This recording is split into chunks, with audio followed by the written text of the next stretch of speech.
everyone, and welcome to this event this evening, hosted jointly by the Scottish Government, Stop Climate Chaos Scotland, the Malawi Government and the Cleaner Cooking Coalition. As we were trying to prepare for COP, one of the things we in Scotland wanted to do most was to make sure that the voices of the poorest people in developing countries could be heard right at the heart of COP. And for that reason, together with the Scottish Government, we ran something called the Glasgow Climate Dialogues to try to really listen to the voices of people in the global south and help amplify them here in COP. So you're going to hear more about that as an initiative, and then to look more specifically at one example of locally led climate action in the form of cook stoves that the Malawian government has been particularly active in. It's my great pleasure to be able to welcome the panel we have here tonight, and I'll name them all one by one at the time as we come to them. But I would like to welcome the Honourable Nancy Tembo, the Minister of Forestry and Natural Resources for the Government of Malawi. You're very welcome this evening, thank you. And also, of course, First Minister Nicola Sturgeon. It's a pleasure to have you with us. And on this loss and damage day here at the COP, I would like to take the opportunity to note and thank the Scottish Government for the announcement that was made only a week ago, but has really reverberated around the halls at this COP, that Scotland became the first country to announce finance for loss and damage. And I think that has really turned the dial on the way other nations are talking about it. But First Minister, it's a great pleasure to have you here, and if you'd like to open this event for us. Thank you very much indeed for that kind introduction, and thank you for inviting me here to be with you this evening. It is a real and genuine pleasure to be here, but a particular pleasure to welcome those of you who are visiting Scotland to Scotland, and especially to my home city of Glasgow. I hope you are finding the friendliness of our people here to be tangible, and I hope you've been well looked after here. You are most welcome. This event is obviously focused on hearing and responding to the needs and the priorities of the global south, and rightly so. And indeed, one of the things that Scotland has sought to do throughout the COP26 summit and in the lead up to, and we will continue to seek to do this for the remainder of it, is to provide a bridge between people whose voices are too rarely heard in these processes and those sitting around the table making the decisions. At a summit like this, of course, leaders from around the world come together to negotiate and haggle over the future of the planet, our planet. And leaders from large, rich, developed countries often seem to be the loudest and the most influential, and that reflects, unfortunately, the reality of the power dynamic in our world today. And the frustration, therefore, that is felt by people across the world, but especially in the global south, who feel excluded from processes like this, or who feel that their voices are not loud enough or listened to enough, is entirely understandable. And so in my view, all leaders, and particularly leaders in the global north, must hear and understand the perspectives of people from around the world, but they must do more than hear and understand. They must then act on those perspectives too. And indeed, that is why that desire to see the excluded voices, but the voices of people who are being impacted most by climate change, that desire to see those voices being a greater part of our discussions leading up to and through COP, is why in September, in partnership with Stop Climate Chaos, a powerful coalition of civil organisations, the Scottish Government invited Scottish and international organisations to discuss Global South key priorities for this COP summit and indeed beyond it. These Glasgow dialogues, together with the communiqué that they produced, have, I think, been immensely helpful. And amongst other things, it was those Glasgow dialogues that helped to bring the issue of loss and damage to the fore, certainly within the Scottish Government, and then enabled us to help bring them further up the agenda during this COP discussion. There's no doubt at all that achieving climate justice requires countries like Scotland, countries that have benefited from the carbon emissions that are causing climate change, have a big responsibility. Countries like ours have a big responsibility to step up now and take the required action to help those countries that have done the least to cause the problem but are forced to endure the worst of the fallout for that. And it's also important to recognise and to be very clear in this recognition that developed countries stepping up and fulfilling those responsibilities is not an act of charity. It is the obligation and the responsibility we owe. It is, if anything, an act of reparation and paying the debt that we owe to developing and more vulnerable countries across the world. Scotland, while we have more to do, much more to do, like all other countries, are seeking to do that and to recognise that responsibility in the approaches we take. That is indeed why in 2012 we became the first country back then to introduce a climate justice fund. We've just committed to doubling that fund over the next 4 years. That fund has been largely focused on adaptation measures, helping, for example, rural communities identify their own solutions for adapting to climate change. And now, nearly a decade on from that, Scotland has indeed become the first developed country in the world to make a formal commitment on loss and damage. We're entering into a partnership with the Climate Justice Resilience Fund to support some of the world's most vulnerable communities to prepare for climate change, tackle inequalities, but also to recover from loss and damage and to repair that loss and damage. It's worth saying, in fact, it's really important to say and also to recognise that the amount of money involved for Scotland is very small in terms of the overall scale of this issue. Scotland, a country of just 5 million people, doesn't have the resources of other, much bigger Western governments. But nevertheless, that doesn't mean we can't and shouldn't lead by example. And that is what we are seeking to do. Simply by acknowledging loss and damage, I hope we are setting an important precedent, and I hope it is a precedent that other countries will now feel their obligation to follow. And there's no doubt, in my view, one of the key priorities for this COP, indeed one of the key tests of success of this COP, must be to make progress on recognising and addressing loss and damage.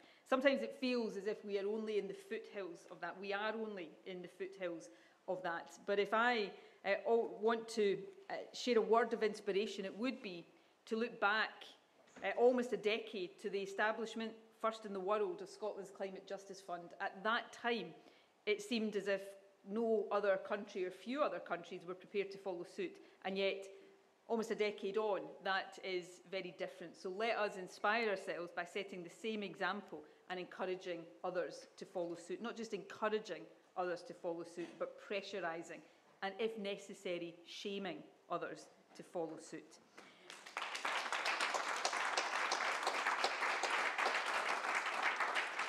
Now, one of the projects that our Climate Justice Fund has supported previously is an initiative to promote cleaner cooking. And that obviously is a huge issue in Malawi and around the world. In total, approximately 3 billion people use wood, coal, charcoal or animal waste for cooking and heating. In Malawi specifically, it has been estimated that 90% of the population rely on open fires using wood, charcoal or coal for cooking or heating. Now that is environmentally damaging. The need for cooking fuel in Malawi is contributing to deforestation. But it is also bad for people's health and well-being, and it is particularly harmful for women and girls who are most exposed to the smoke, who suffer more scalding and burning accidents, and of course who spend the most time finding fuel. And if loss and damage is one of the key priorities that the Scottish Government has set in order to push progress on at this COP, the other is to amplify and elevate the voices of women because of the disproportionate gender impact of climate change. Now, Malawi, to its credit, has already made major efforts to promote cleaner cooking. In recent years, it has made 2 million cleaner cooking stoves available, and it now has ambitious future targets, a further 2 million cleaner stoves by 2025, cleaner cooking for all families by 2030, and a transition to net zero cooking by 2050. I want to be very clear today that the Scottish Government fully supports those targets, and indeed that is why we are signing up to the Cleaner Cooking Pledge today. And it's also why I'm pleased to confirm funding of £50,000 towards the Cleaner Cooking Coalition. That funding will help raise awareness of the importance of cleaner cooking and help communities and organisations in Malawi to make even better progress with the initiative. And I think this is a good example of how Scotland can and does work with local communities to support their own resilience, and a further example indeed of the strength of Scotland's partnership with Malawi, which of course goes back a long, long time. Back in 2005, at the conference where the Scotland-Malawi Cooperation Agreement was signed, one of my predecessors as First Minister said that Scotland and Malawi may have a shared history, but now we will have a shared future too. Of course, what COP26 emphasises is that if our planet is to have a future, and certainly if it is to have a sustainable future, then it must be a shared future.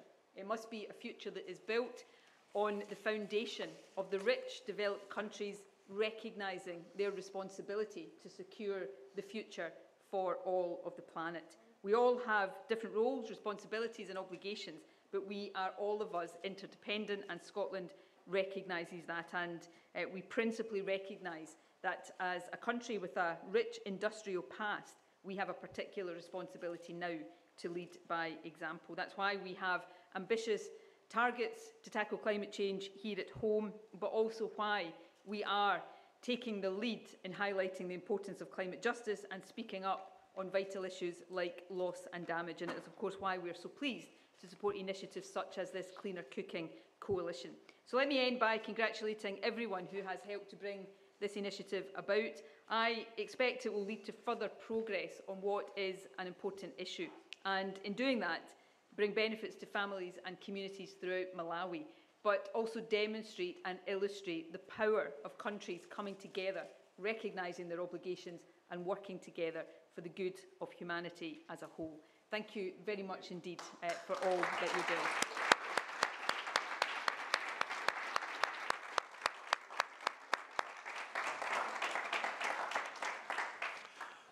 Thank you, First Minister. And thank you for the words of introduction for Minister Tembo. I don't think I need to say any more by way of introduction, but I invite you, if you'd like to make your comments now, Minister.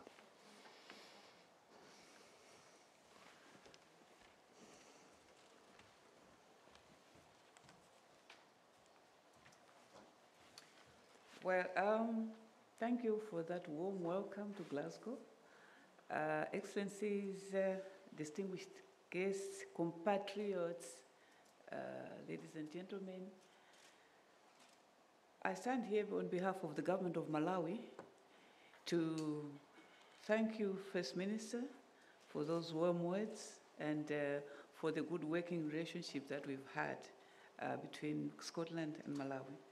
Yes, indeed, we've shared a past, but also I can see we have a bright future together.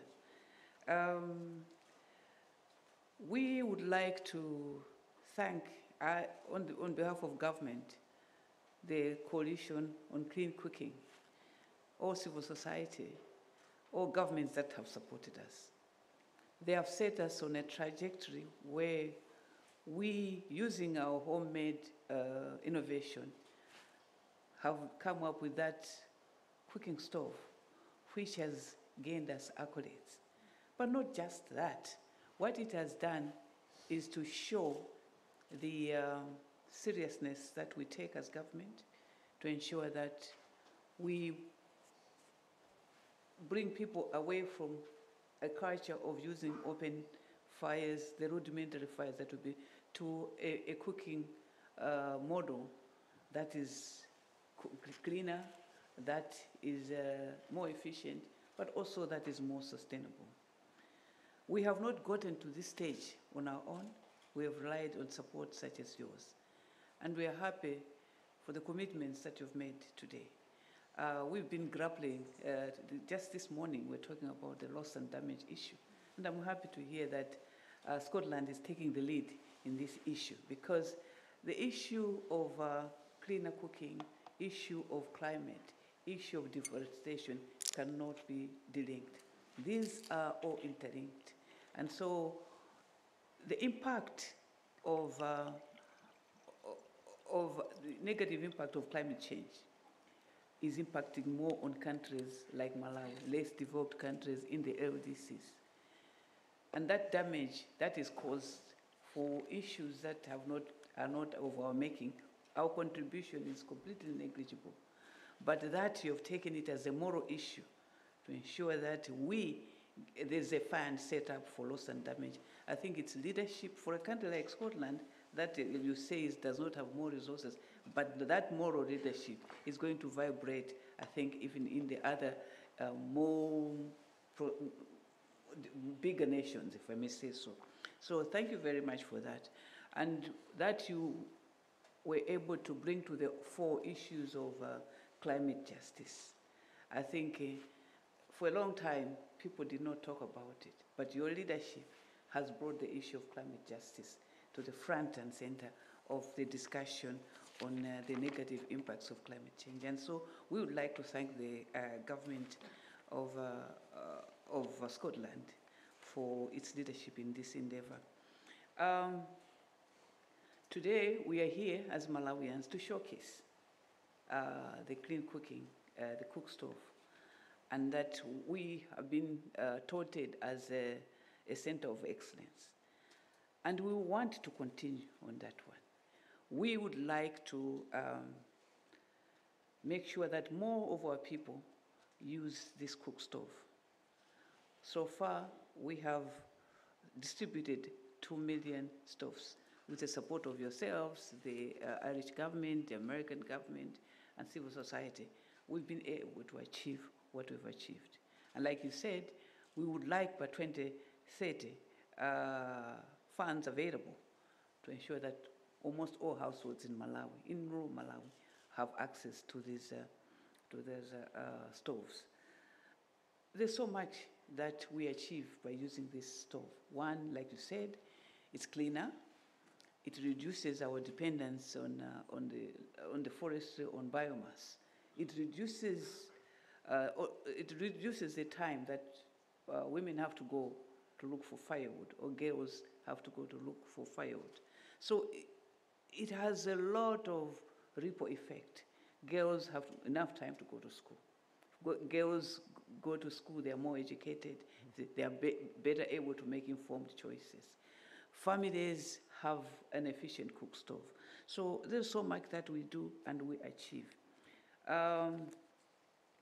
We would like to be the leaders in this endeavor, but we hope that this goes beyond Malawi, that countries such, and I see my sister from Tanzania is here, this should transcend Malawi, that people come to realize this good practice that has its root in Malawi transcends, and therefore we can all celebrate together that we have moved on from open fires to the cook stoves.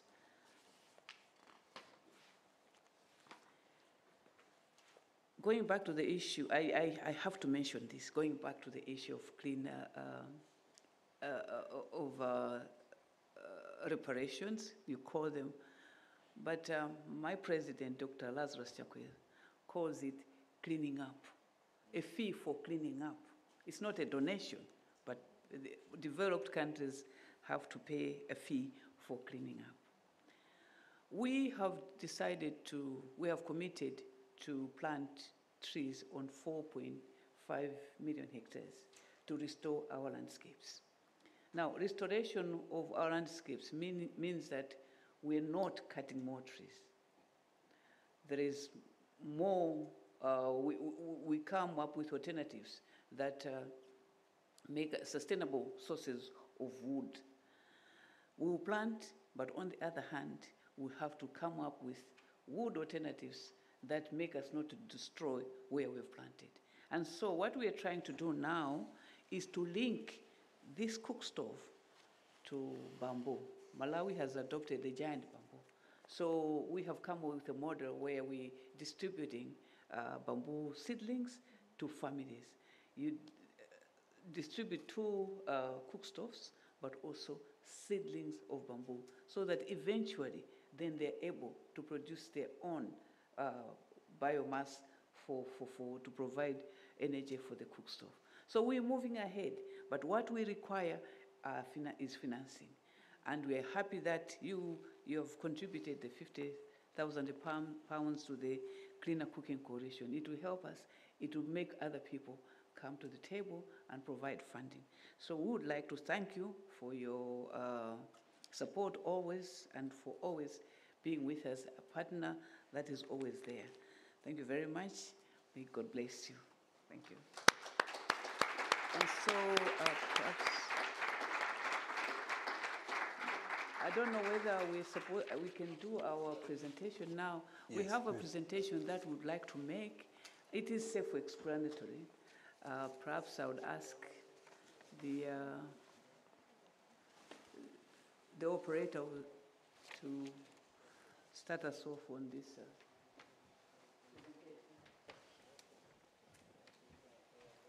Is this what you want?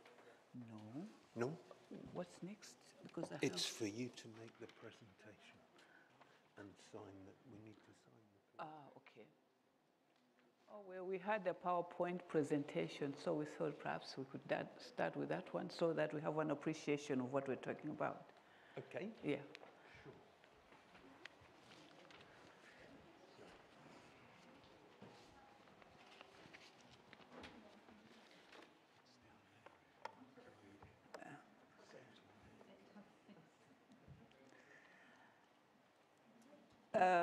That PowerPoint presentation just captures what we've been talking about. 2.8 billion people throughout Africa, throughout the world, globally, using the open fires. So this innovation is taking us from that, what you can see there, the pictures, that is a family there, and you can see the amount of wood being used in that open fire, which is very different from what you use in that cook stove. Next slide, please. We are the global champion and would like to maintain that. That is why we have a target of 2030 to ensure that by 2030, at least another 5 million cook stoves have been distributed. That will save 2 tons of carbon equivalent per household per year, and 3 hours of time per family. Next slide.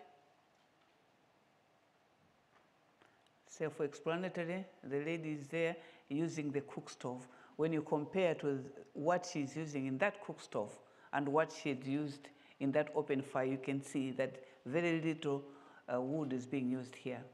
And that's what we intend to do. The next slide.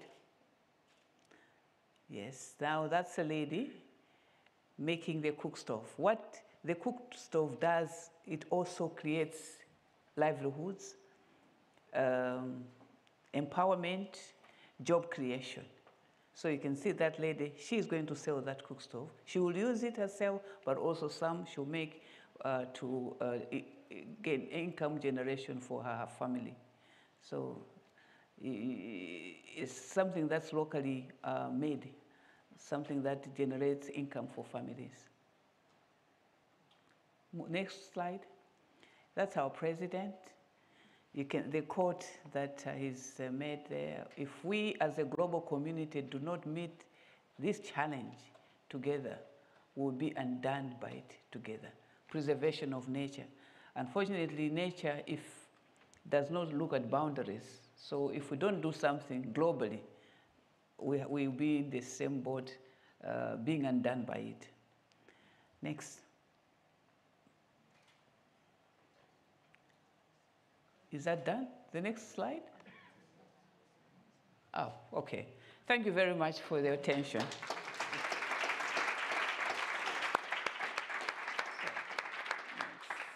I we signing? So, yes, if we could now sign the climate pledge, please. Sorry, the cleaner cooking pledge. I've got climate on the brain after this fortnight. Is there a clean copy of it there? I think that's the one, yeah. Okay, perhaps we should read out what it says on this pledge. The cleaner cooking pledge. On the one side is the Scottish government, on the one side is the Malawi government. And so, do you want us to read it together? Okay. We pledge and ask all supporters to work with us to, 1, provide access to cleaner cooking with proven solutions that meet local needs to all families by 2030 and make them count towards the SDG 7. 2, diversify and upgrade a portfolio of clean options from local renewable sources for cooking and other needs for all by 2050, thus reaching net zero emissions. We do this to preserve our natural resources and forests, to combat climate change, to improve our health and our livelihoods, and to play our part in the global shifting of mindsets. Thank you. Excellent. So you've signed and I'm first. going to sign it here on behalf of the Scottish Government. And I shall sign on behalf of the Malawi government.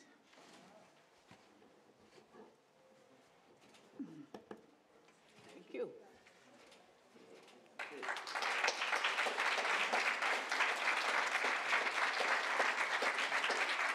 Can we do this so that I can work this?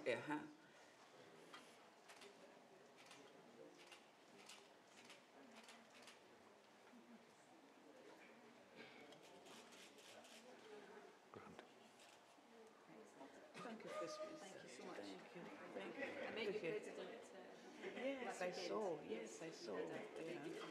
Yeah, he's committed to climate change issues. Yeah. Thank you for your support also. So who keeps Minister, was your intention to present this, I think? Can we But stand it's quite here so heavy. it's heavy. Can we stand there so I can present it right in the middle?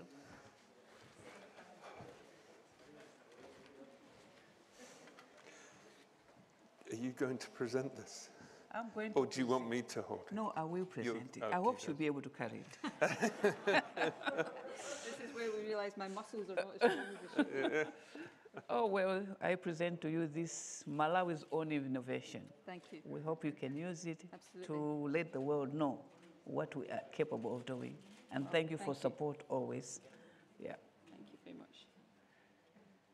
Right, shall I see how heavy it is? It is heavy. Oh my goodness, it's heavy. Yeah. Right. Okay. Let me Well, I carry put it. this Here. there. Now let me, just before we go, present something that is not quite so heavy. Oh. This is what is called, I'm making a mess all over here. This is a quaich, Okay. which is a Scottish cup of friendship. Oh, and this is made of traditional Scottish oak, but traditionally in Scotland it's what we drink whiskey out of. Oh, And we share okay. so that it is friendship. Oh, good. So that is Thank you. a cup of friendship between Scotland and Malawi. And Malawi. Thank you very much. Thank you. Thank you.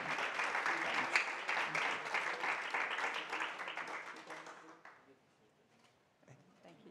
Thank you. And it's not quite so heavy as the Now I'm wondering, we have the church minister here. Does he allow us to drink from the whiskey? It's not for me to stop you. I'll let Okay. you do that later. Okay. Thank you very much. Thank you. Great. No, thank you so much. Thank you very Yeah. much. I'm going to take the stove in case I forget. Yeah, yeah, yeah. Right, here we go. You are.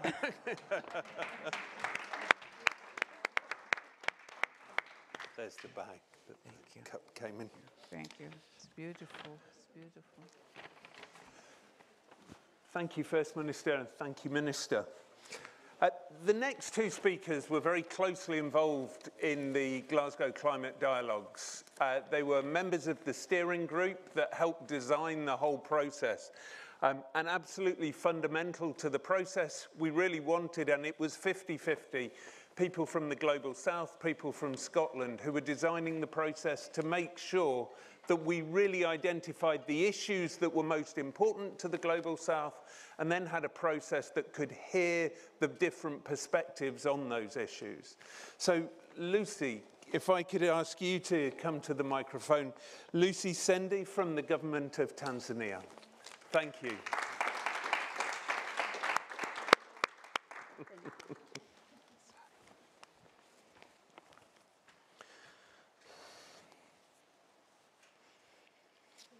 Excellencies, ladies and gentlemen, all protocol observed.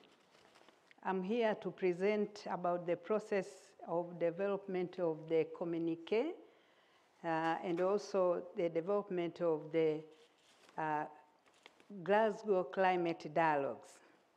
My name is Lucy Ssendi from Tanzania, and I am a climate change expert, but focusing on climate finance and gender. And I've been a member of the task force, which was overlooking the process of developing the communique to be shared to participants of COP26. I just wanted to start with the overview of the climate dialogues and the process we followed in organizing and implementing the dialogue. The journey to these dialogues started way back in May, where the Stop Climate Chaos Scotland and the government of Scotland sent invitations to some experts, some from the Global North, but also from Global South, and I was one of the experts who was consulted. And a team was put together to oversee the development of the communique. The most important thing was that the members of the task force were both from the Global South and also Global North. So as you have said, we had a 50-50 composition. The dialogues provided a unique opportunity to explore and engage on priority issues, particularly to the Global South, ahead of COP26. And this is in line with the Scottish Government's political commitment to champion the Global South at COP26. We have heard what the Scottish Government have done, and we are happy to be part of this process. The Glasgow Climate Dialogues consisted of 4 thematic discussions or mini summits. The first one was on access, participation, and voices. The second one was on adaptation and resilience. And the third was on loss and damage. And the fourth was on just transition. In delivering these dialogues, the task force was responsible for coordination and also delivery of the dialogues.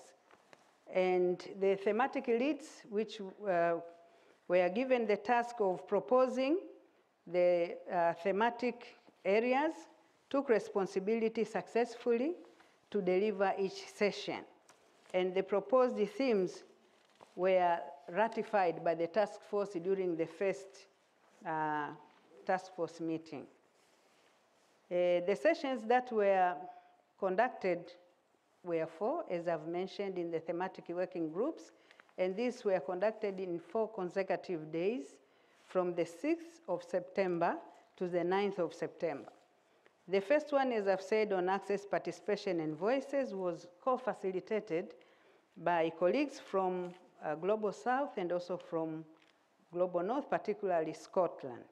So this session was facilitated by Julia Singoma from Civil Society Network on Climate Change Malawi, and also from Ben Wilson from the Scottish Catholic International Aid Fund, SCIAF.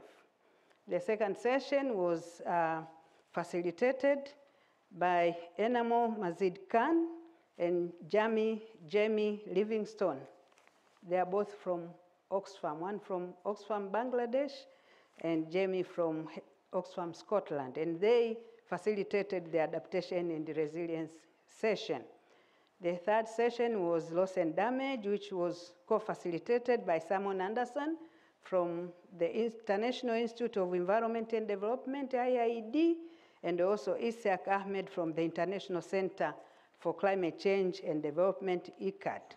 And the last session was on just transition, and this was facilitated by Rhoda Boateng from the International Trade Union Confederation of Africa, and Mary Church from Friends of Earth Scotland. Now, in the process of developing these sessions, a wide range of approaches were used. First of all, facilitators sat together and decided on the approach and also on the questions to put forth before the dialogues. But also there were videos from practitioners in the Global South which showed the activities. There were presentations by experts. There were breakout groups. There were also some comments that were submitted by attendees via the online boards.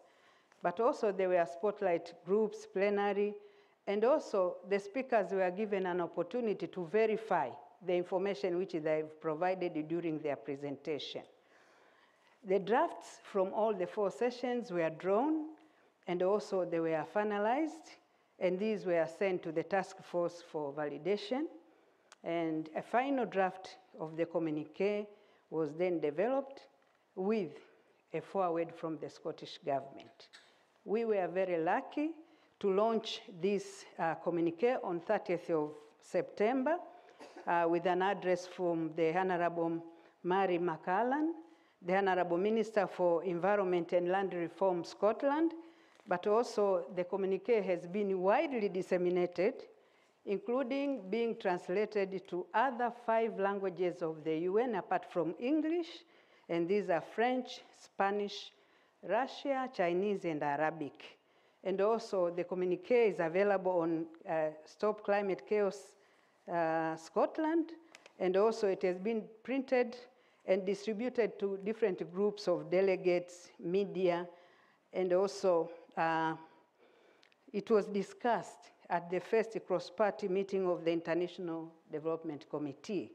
And here, member of MSP, I don't want to miss the translation of member of Scottish Parliament. Am I right? Correct. Thank you. Fiona Hislop tabled a motion in the Parliament and have made further plans to disseminate the communiqué. Now, when you read the communiqué, which has also been distributed today, you'll find that there are key messages from all the 4 thematic working sessions. I just want to say 1 or 2 key points which came out of this process. For the case of access, participation, and voice, the key issue which came out was the representation of the Global South in the COP, and here particularly for women and youth, and there was a lot of under-representation, and the members of the Global South were calling for all parties involved, partners, to make sure that all these are represented adequately, because we believe if they are not represented, then there's no discussion. If you are not at the table, then you are missed. In case of adaptation and resilience, a lot of talk was on finance, as you all know, and the key message was to use the COP26 to significantly increase climate finance for adaptation up to 2025 and beyond. And the key message wanted the development partners and all concerned to make sure that finances for LDCs and seeds are upscaled. In case of loss and damage, the cry of Global South is to make or to formalize loss and damage under the UNFCCC. That was the message. And we thought that listening better to those who are experiencing loss and damage, particularly the women, young people, the marginalized, will support people in understanding and finding ways to address this climate reality. For just a transition, the key message was that transition requires participatory approaches that centers the experience and the needs of women and households without access to clean energy. And a good example we have seen here today, we have seen how Malawi is doing a good job of making sure that all households by 2030 will have at least one clean cooking stove. So I think that is a very good message for all of us. And my reflection on this process is that dialogues like this should not stop with COP26. I think this is the beginning, and we hope that we'll continue to champion so that our voices can be heard. And stakeholders from the Global South, along with the Scottish partners, are continuing with the discussions and to see how the key priorities which were pointed out in these dialogues are brought on the table for discussion or conclusion. The thematic recommendation of the Glasgow dialogues has allowed the Scottish government and also the civil society organization in Scotland to listen, to learn, and to engage on the issues which are at the heart of Global South.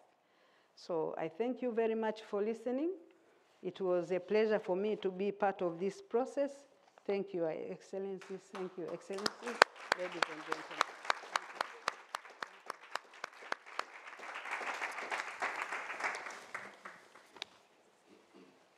Thank you very much, Lucy, for that great summary of the Glasgow Climate Dialogues. Now, I know, First Minister, you have a pressing engagement, I think, and you need to get away, unfortunately. No problem, but please, it was a great pleasure to have you with us this evening. Thanks.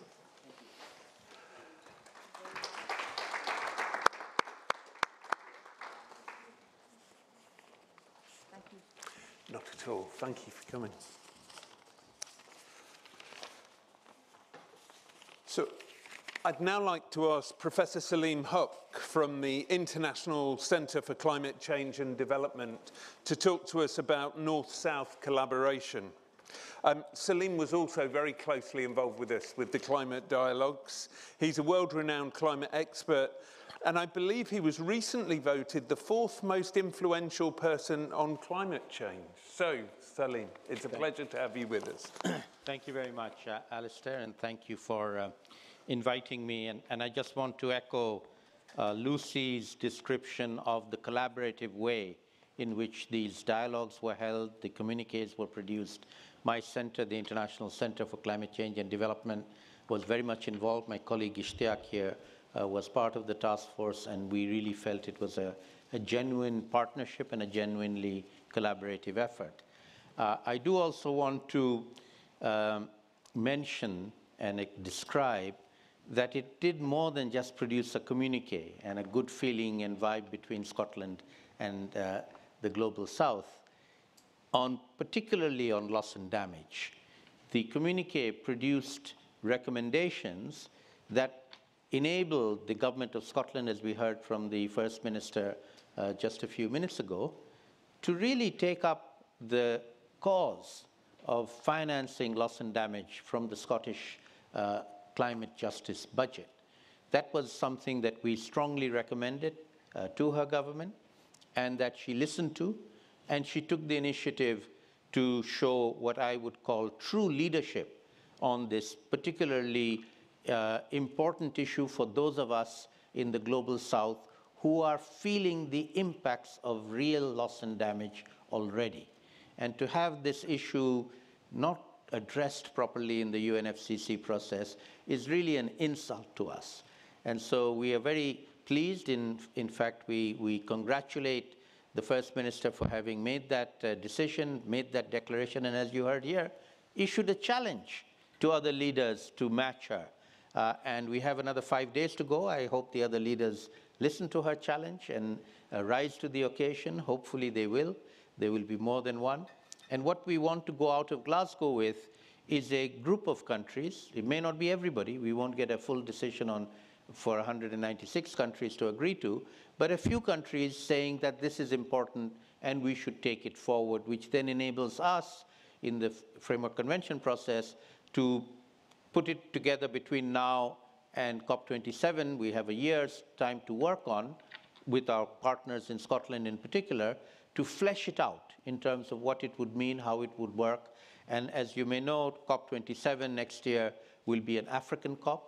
It'll be in Africa. It'll be a COP of the vulnerable countries. So this particular issue will definitely be a high priority for the countries who will be hosting the COP. It may not have been a high priority for the country that hosted this COP. But I do make a distinction between the COP we are in right now inside the blue zone, where the government of the United Kingdom are our hosts, and Prime Minister Boris Johnson is the head of the United Kingdom, and outside the boundaries of the blue zone, when we step into Glasgow and we step into Scotland, which are also our hosts. And the Honourable First Minister, as she said, that's her constituency as well. She's a member of Parliament from Glasgow as well. And so the city of Glasgow and the people of Scotland are as much our hosts as the United Kingdom, and indeed have made that felt for all those of us. I've been here a whole 2 weeks. I came 1 week before the COP. I come to the COPs regularly a week ahead to help the least developed country negotiators prepare for the COP. So we've felt the hospitality of the Scottish people, of the people of Glasgow, and it's been truly a wonderful experience to us. So what I would like to conclude by saying in terms of how do we take this forward, the First Minister and the Government of Scotland have planted a seed, very, very important seed. It doesn't matter the amount. It is the principle that they have put forward, that they accept this responsibility. They're not giving it as charity. They're not giving it as development assistance. It's climate justice. It is reparations. It is a debt. And they take their responsibility to provide this support. We hope others will join. But what we now need to do is to take it forward, figure out how this money can be expanded, how it can be spent well, how it can be managed and taken forward, and so that by next year in COP27, we come with a plan of action. And we hope with more countries willing to join forces with these countries. It does not matter, in my view, whether we get a full consensus in the UNFCCC, as long as we get a coalition of the willing countries who are willing to step up, willing to put their money where their mouth is. We hear a lot about rhetoric from loss and damage, but we have not seen a single cent, dollar, or euro from any of the other countries yet. So as I said, they have 5 more days to think about it and pledge something and match Scotland's very generous first contribution. This, in my view, is the beginning of the issue of loss and damage. Loss and damage, unfortunately, is here to stay, and it's going to get worse. It's not going to get better. We will have to face it every single day. Somewhere in the world, we'll be facing the impacts of loss and damage, and it'll go get worse every year for at least the medium term. We can prevent the worst from happening in the long term if we are able to keep temperature below 1.5 degrees, but that's a big if. If we are not able to do that, then loss and damage will just simply continue. So in a sense, I call COP26 the first COP of the loss and damage era, and this is just the beginning of taking that issue forward. And I really do congratulate our civil society friends in Scotland who initiated these dialogues, got us to get involved in them, had an extremely fruitful North-South collaboration, partnership, which emanated with recommendations which we were able to make to the First Minister and her government, which resulted in them taking some action, very bold action, true leadership action, and now we need to build on that going forward, and I look forward to continuing our collaboration with the civil society groups in Scotland and the Government of Scotland as well. Thank you very much, Alistair. Thank you, Saleem.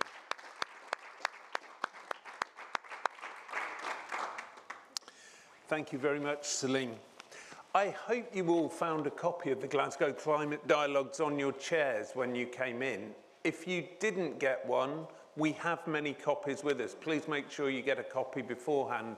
And then you can see the details of what different representatives from the Global South really thought were the priorities as we arrived here in COP. I'm here in Glasgow normally, but for you arriving here in Glasgow.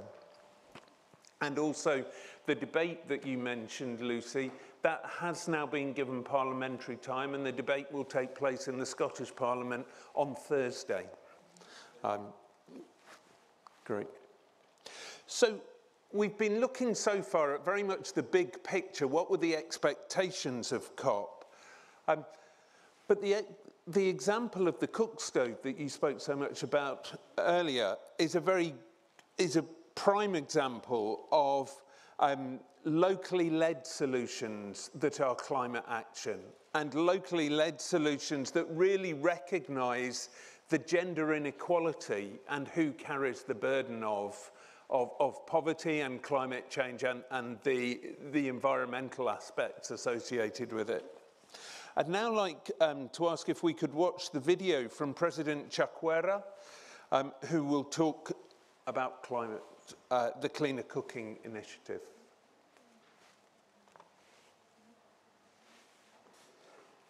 It's down there.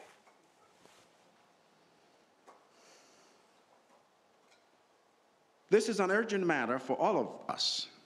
And so we have made it an urgent matter for Malawi. We have chosen to promote cleaner biomass cook stoves as a solution through our Energy Compact, because these solutions save 2 tons of carbon dioxide per household each year. We have chosen to disseminate cleaner cook stoves en masse and have so far reached our goal of 2 million by 2020. We have chosen to transition our population to clean cooking to achieve net zero emissions by 2050. I say that none of this was luck or an accident. It was a choice we made. And it is a choice we must keep making every day. Thank you for your attention.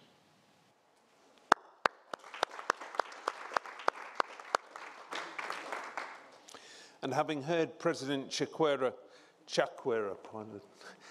if I could now invite Chad Frischmann from Project Drawdown to talk to us. We've seen the stove, but what's the real case for clean cooking? Hello, everybody. Great to be here. It's an honor to be here. Let me just say, amongst such esteemed folks, I'm really a pleasure to be here. And it's also, in some ways, really meaningful for me. Many people think that I'm an atmospheric scientist. I'm not. Deep into my PhD at Oxford on political economy and institutions, I took a sabbatical. I took 2 months backpacking through 4 countries in sub-Saharan Africa: Zambia, Tanzania, Malawi, and Mozambique.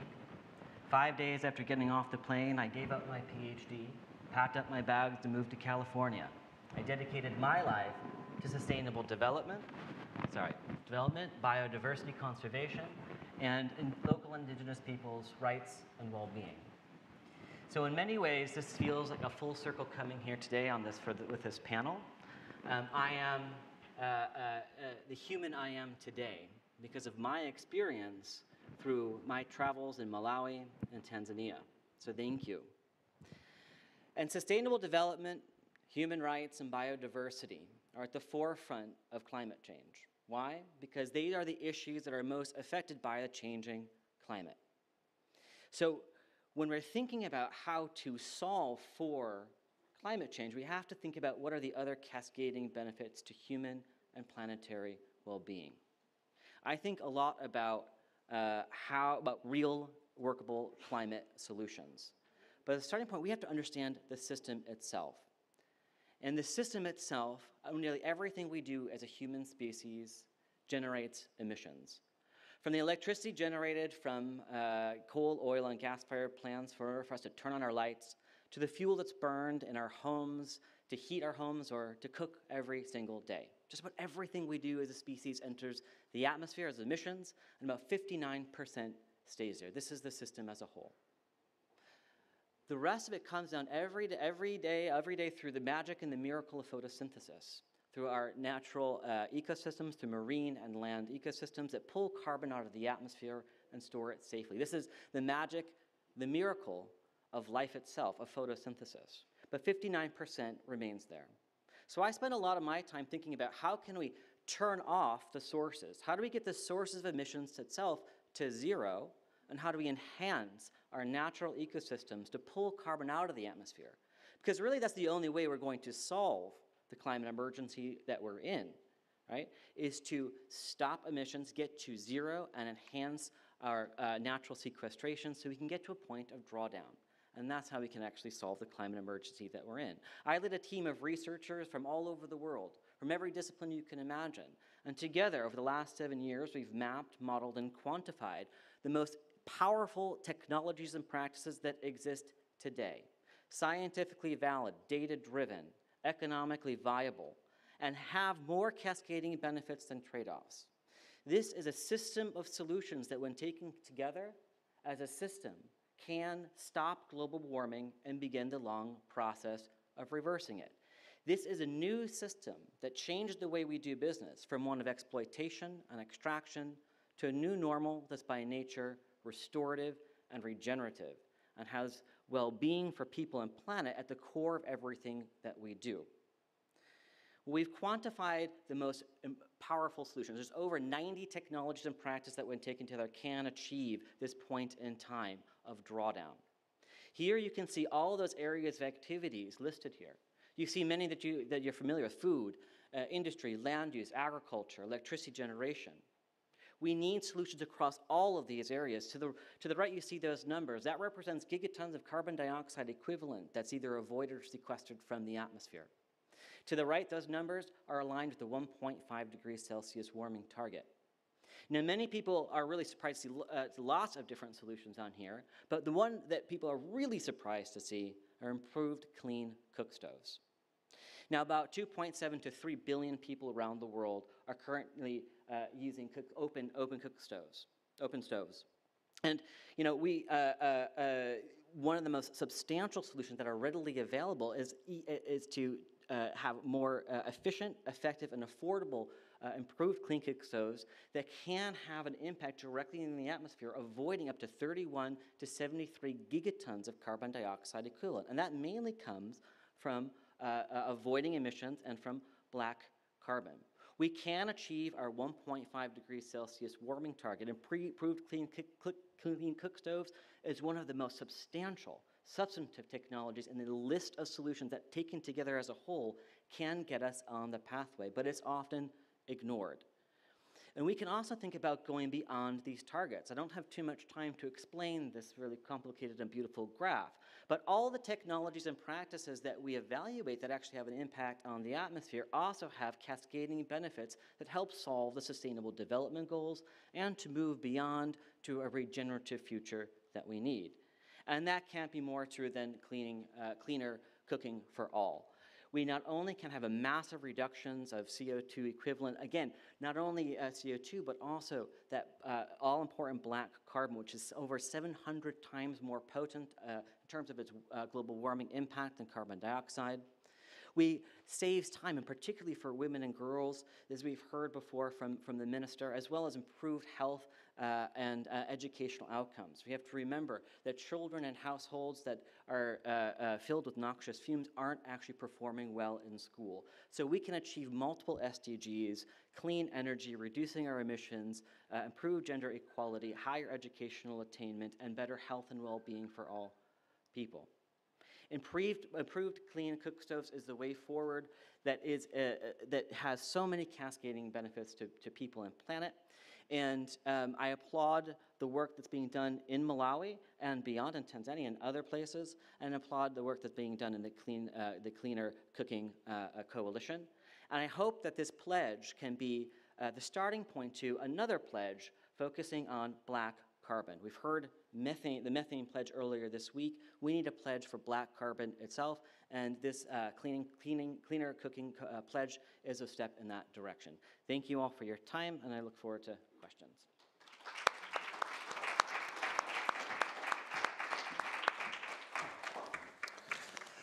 Thank you, Chad. And now to get a sense of what it's really like for the users, if we could see the video, please, from Priya Karve, who is part of the Cleaner Cooking Coalition. Greetings, everyone. I'm Priyadarshini Karve from Cleaner Cooking Coalition. Let me start by congratulating Malawi for achieving its target of distributing 2 million cleaner cook stoves by 2020, and also setting ambitious targets for near future going ahead. I think there are important lessons for the entire world to learn from this achievement. In order to understand the significance of this achievement, it's important to understand the overall dilemma that the clean cooking sector is facing currently. For the last couple of decades, health has been the driving force behind interventions in this sector. And from that perspective, the cleanest cooking technologies available, which are primarily fossil fuel driven or based on grid electricity, those have been promoted prominently. And the overall expectation has been that these cleanest cook stoves will replace the traditional biomass burning cook stoves, and that will eliminate the household air pollution and provide maximum health benefits for women, even in the poorest kitchens in the least developing countries also. However, in reality, we are seeing that about 2 to 3 billion people will not have access to these technologies even for the next few decades to come. And even those households where these technologies have made some inroads, we are typically seeing stove stacking, which means that the traditional cook stove continues to be used in addition to the cleanest cook stoves, which are either based on LPG or electricity and so on, which means that the household air pollution still persists, and it is driven by use of the traditional cook stove with traditional biomass fuels. So basically, this whole intervention of fossil fuel driven cooking energy technologies has failed to deliver on the health agenda. But it has created a downside. It has been replacing potentially carbon neutral fuels with greenhouse gas emitting fuels. So this, in the context of this dilemma, we should look at cleaner cook stoves, which are essentially locally made, low cost, high performing and user accepted stoves, generally using the same fuels as traditional cook stoves. These are the type of stoves that Malawi picked up to meet its health as well as climate change goals. And that we feel is really the right way forward. Because in this case, what is happening is a large number of even the poorest households are finding it easier to transition from traditional cook stoves to these cleaner cook stoves, which means that household air pollution is being reduced in those kitchens, even when these stoves are part of a stove stack. They are typically replacing the most polluting traditional cook stoves, and therefore the overall household air pollution reduction is being observed. The cleaner cook stoves are more efficient than traditional cook stoves, and therefore the overall biomass fuel requirement goes down, which means that there is a greater chance of achieving fuel sustainability and carbon neutrality with these type of cook stoves. That is an additional plus point of this intervention. Malawi has furthermore proven that the cleaner cook stoves are not only meeting the health and climate change agenda, but these are also providing gender empowerment and helping protect forest.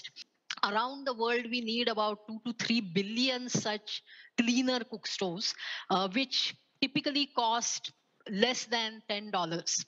So I invite all of you to support our cleaner cooking pledge. By 2030, let's provide access to cleaner biomass stoves to 2 to 3 billion people in the developing world. By 2050, let us upgrade all stoves, even your and my stoves, to boldly clean cooking technologies like wood gas, biogas, renewable electricity, solar, and so on. In this way, by 2050, we can actually eliminate fossil fuels from the cooking energy sector. Thank you very much.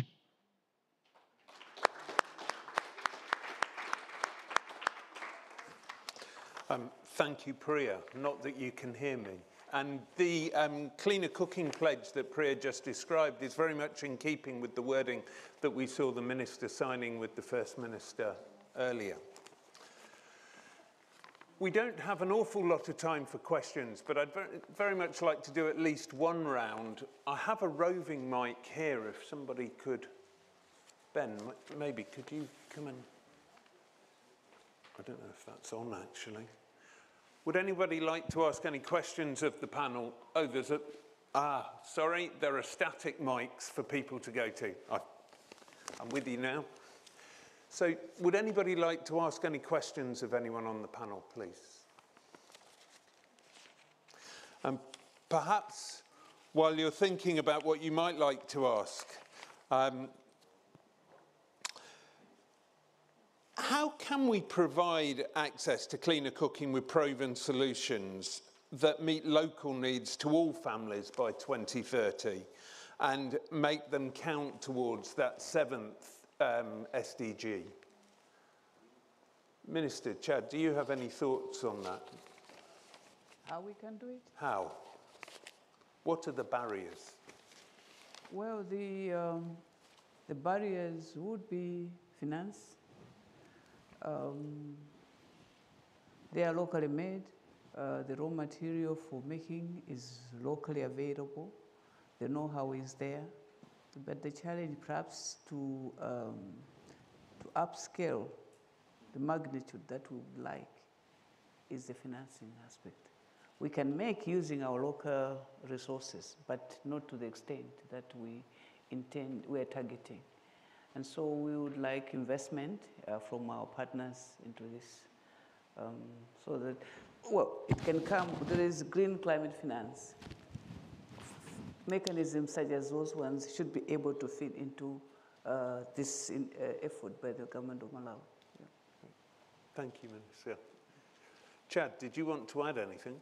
Well, I do think it's very much a finance question and also an educational question. So these are challenges and barriers that can be overcome as we have more capital being directed towards funding and supporting projects on the ground local actions. There's a great, I love that you referenced bamboo. There's a great organization out of Uganda called Divine Bamboo that grows bamboo on degraded land, native bamboo local to the area.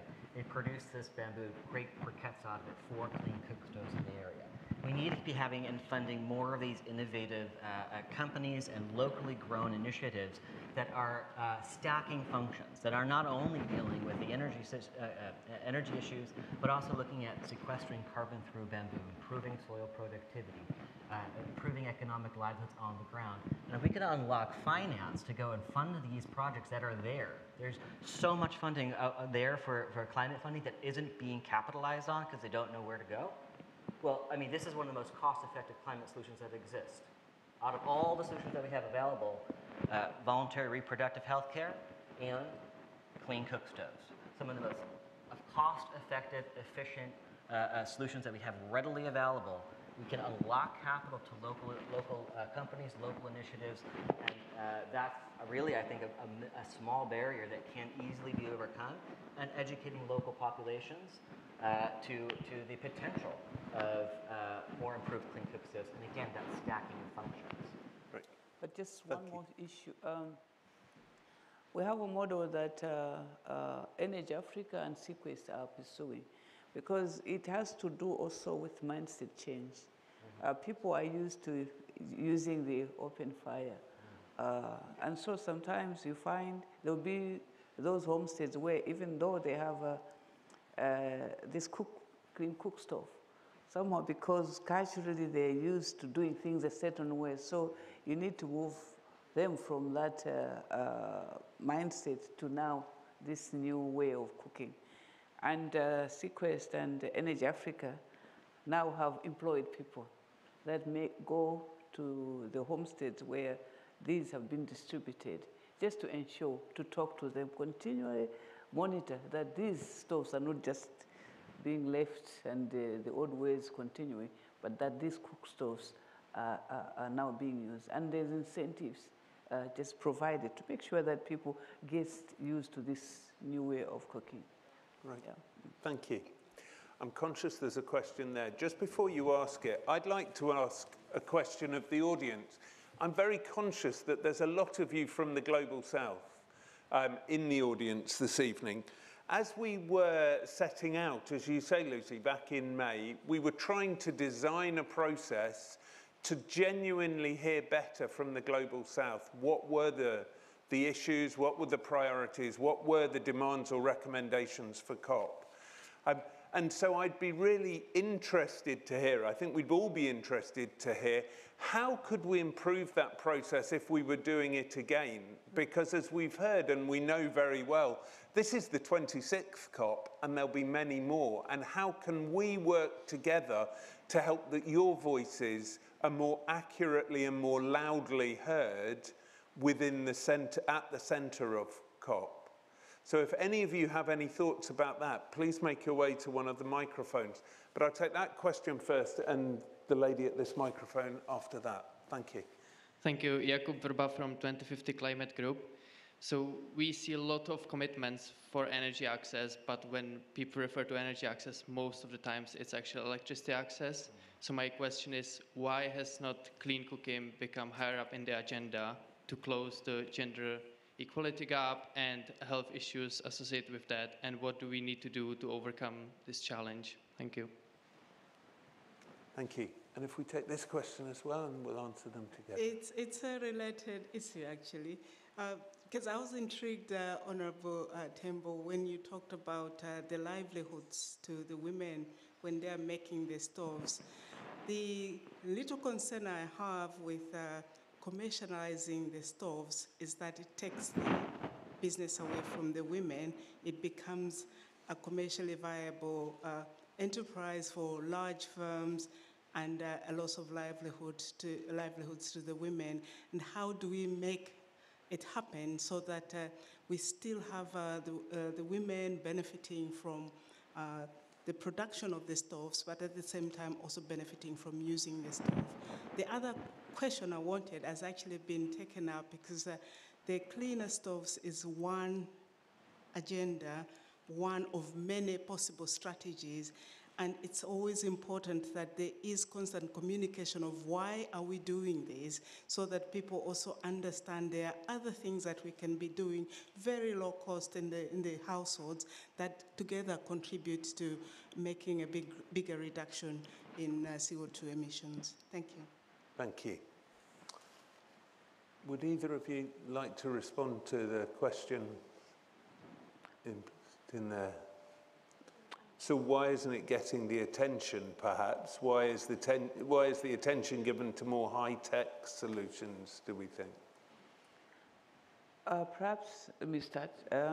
Perhaps because they're more convenient. The people championing, they themselves use these gadgets. More attention because perhaps if you're living in Glasgow, you are more likely to want to use electricity, not to use the cook stove. But if you're living in rural Malawi, yes, the most available is the cook stove. Cool. And the electricity is so far away from you. It's most convenient, most available, and most something that you can use as an alternative. So perhaps that I should address that one. But going to the lady from Malawi,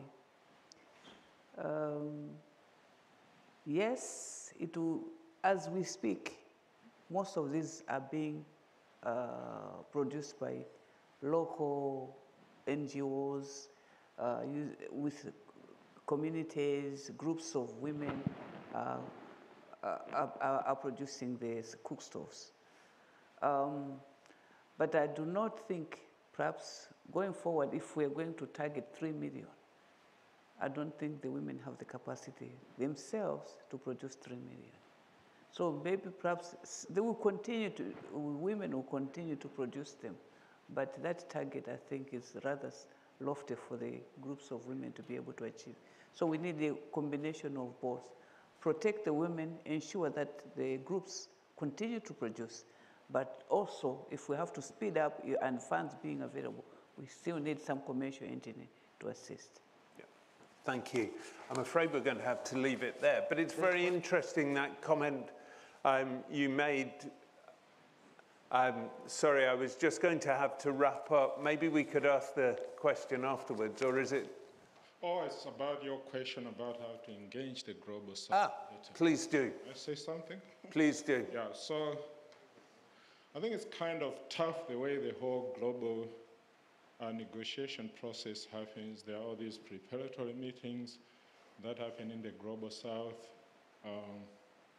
But I think the biggest frustration is how to get the context, the recommendations into what happens here at COP. It's so impossible for many people. It looks like there are so many gatekeepers. It looks like the process is controlled so much by the global north. The south maybe is coming to act like you're not part of the solution, like you're coming to beg. And some of the issues, I think when you look at what the Honourable Minister was talking about, the firewood problem, yeah, we can use the cleaner stove and so on, but at the end of the day, this is not a sustainable process still.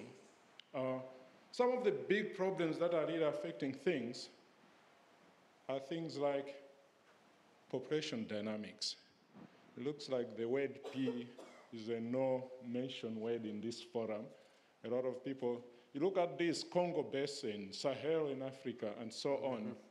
At the end of the day, there's this big problem of population dynamics, environment, climate change, and I think a lot of the big players in this field don't want to talk about it.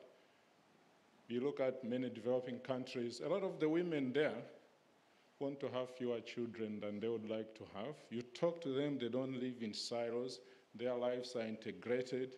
A lot of them want to have something to manage their families and so on. But it looks like in the COP movement, we talk about coexistence of the environment. When we talk about resilience, I think the local context, the real issues, there are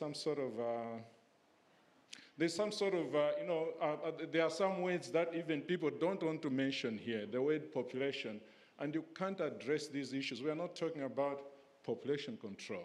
We're not talking about going to force people to say have 2, 3 children the way China did. But at the end of the day, I think people want to have fewer children. People are facing, as President Chakwera said, even President Biden said, the impacts of climate change are now so clear to everybody.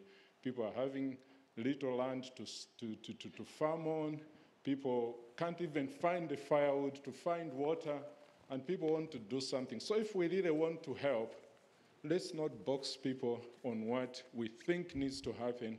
Let's listen to the voices of the people themselves and open up these spaces in COP so that, if you want to help Africa, if you want to be part of the solution there, let's not be the big brother who just controls what needs to be on the table. Yeah, thank you. I think that's really important and a great note to leave it on, actually. The real importance of locally led development, and then that the local voices are really heard and able to be agents of their own future rather than being affected by those who presume to speak on their behalf. So thank you all very much. I certainly hope that the Glasgow Climate Dialogues contributed to that dynamic of the voices of the Global South being heard better here in COP. I do encourage you all to take a copy of the communique with you if you didn't pick one up when you sat down. We have some copies available. There are some refreshments available outside, so please help yourselves as you go out. And I'm sure the speakers will be around if you'd like to ask any more questions of them. Please would you put your hands together and just thank all of our speakers for their time this evening.